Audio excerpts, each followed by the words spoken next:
Spring, 1721. A cartographer named Nathaniel Rowe sits alone in a candlelit room finishing a map that nobody expects to remember. His hand hesitates for only a moment. The river outside the town has shifted after months of flooding, and the survey notes in front of him don't quite agree with what he saw 3 weeks earlier. He could spend another month measuring every bend again.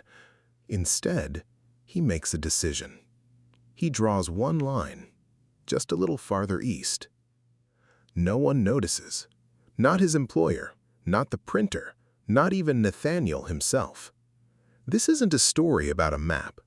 It's a story about how one line of ink quietly changes the lives of people who will never know the man who drew it. The map is printed a few months later and distributed to merchants traveling between 2 growing provinces. One of those merchants is a widow named Eleanor Briggs. She has never traveled this route before.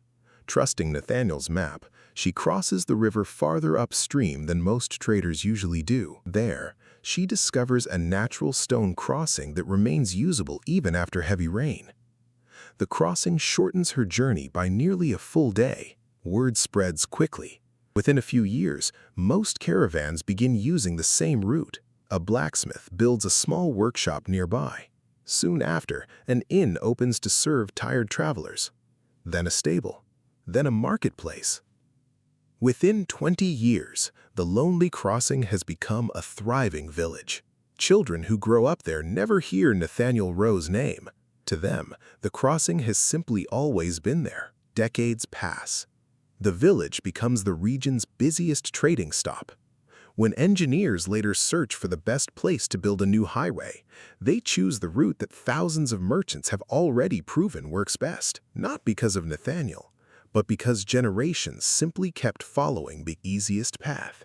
Centuries later, millions of people pass through this city every year without ever knowing that one forgotten cartographer quietly nudged history in this direction. History doesn't always change because someone wanted to change the world. Sometimes, it changes because someone moved a line of ink a few millimeters.